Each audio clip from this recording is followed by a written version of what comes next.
আমার আজকের ভিডিওতেও থাকবে আপনাদের জন্য বেশ কিছু সাংসারিক টিপস যা আপনাদের অনেক বেশি উপকার আসতে পারে। আসসালামু আলাইকুম সবাইকে। আলহামদুলিল্লাহ আমরা ভালো আছি। আশা করি আপনারাও ভালো আছেন। যে যেখান থেকে দেখছেন সম্পূর্ণ ভিডিওটি দেখার জন্য আমন্ত্রণ রইল। প্রথমে যে প্রোডাক্টটা দেখাচ্ছি এটা কিন্তু একটা অনলাইন পেজ থেকে পেয়ে যাবেন, যা আমার ভিডিওর ক্যাপশনে ট্যাগ করা থাকবে। আপনারা সেই পেজে গেলেই কিন্তু এই প্রোডাক্টটা পেয়ে যাবেন। এটা রিচার্জেবল একটা কফি মেকার, একবার চার্জ করলে কিন্তু অনেকবার ব্যবহার করা যায়, খুবই উপকারী। আমরা কিন্তু অনেকেই কফি লাভার আছি। যাই হোক, এরপরে চলে আসছি একটা নতুন টিপসই, সেটা হচ্ছে 1 কাপ পানি নিয়ে নিলাম কতটুকু হারপিক, তার মধ্যে দিয়ে দিচ্ছি একটু ডিটারজেন্ট, এরপরে দিয়ে দিব আমি 1 পিস লেবু।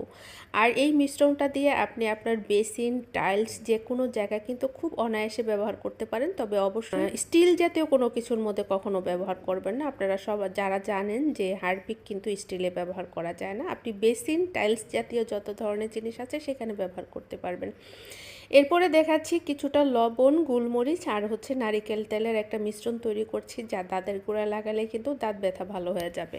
আমার টিপসগুলি কিন্তু আপনারা ট্রাই করে দেখবেন, অবশ্যই 100% কার্যকরী। এরপরে যে টিপসটা আপনাদের সাথে শেয়ার করব, দিয়ে দিচ্ছি 2 কাপ পরিমাণ পানি। আর এই 2 কাপ পরিমাণ পানির মধ্যে দিয়ে দিচ্ছি আমি 4-5টা লেবু পাতা কুচি কুচি করে। আর এই পানিটা আমি যতক্ষণ না এটা 1 কাপ হচ্ছে, যখন 1 কাপ হয়ে যাবে তখন আমি এই পানিটা ছেঁকে নিব। এবং আপনি যদি এই পানীয়টা প্রতিদিন নিয়মিত পান করেন, তাহলে আপনার যে মাইগ্রেনের সমস্যা, সেই সমস্যা কিন্তু সমাধান হতে পারে। আর এরপরে আমি যে টিপসটা শেয়ার করব আপনার সাথে, আমরা কিন্তু অধিকাংশ সময় অনেক বেশি মাছ মাংস একসাথে ফ্রিজে রাখি। দীর্ঘদিন যখন মাছ মাংস ফ্রিজে থাকে, সেই মাছ মাংসের কিন্তু টেস্ট নষ্ট হয়ে যায়। আপনি যদি আমার এই পদ্ধতি ফলো করেন, তাহলে মাছ মাংসের টেস্টটা কিন্তু ঠিক পাবেন। মাছ মাংস বের করার পরে লবণ, লেবু আর হালকা গরম পানি দিয়ে আপনি 20 মিনিট ভিজিয়ে রেখে খুব ভালো করে আলতু হাতে ধুয়ে নেবেন। এরপরে নর্মাল পানিতে ধুয়ে নেবেন, এরপরে রান্না করবেন, দেখবেন খুব ভালো উপকার পাবেন। এবার যে টিপসটা শেয়ার করব, এটা হচ্ছে আমি 1 কাপ পানির মধ্যে বেশ কিছু নিম পাতা দিয়ে দিলাম এবং আমি এটাকে 5 মিনিট ফুটাবো।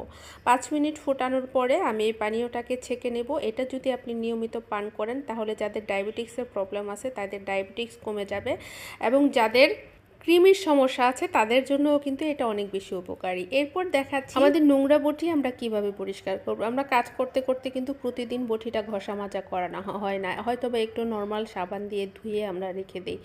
এরপরে দেখবেন আস্তে আস্তে বটিটা কালো হয়ে যায়, অনেক সময় জং ধরে যায়, কিন্তু ময়লা জমে বেশি। এই বটিটার মধ্যে আপনি পেস্ট আর লেবু মেখে আধা ঘন্টার জন্য রেখে দিবেন।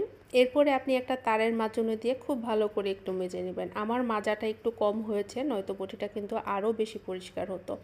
আপনি যদি আরও বেশি মেজে নেন, দেখবেন আরও বেশি পরিষ্কার হয়ে যাবে। আমার চাইতে আপনারটা বেশি হতে পারে, যত মাজবেন তত পরিষ্কার হবে। আমার এই ধরনের ভিডিও যদি আপনাদের ভালো লেগে থাকে, তাহলে একটু সাবস্ক্রাইব করে, ফলো দিয়ে, লাইক কমেন্টস করে আমার পাশে থাকবেন। নিত্য নতুন ভিডিও আপনাদের কাছে যাবে যদি আপনারা সাবস্ক্রাইব করে ফলো দিয়ে রাখেন। ভালো থাকবেন, সুস্থ থাকবেন। আল্লাহ হাফেজ।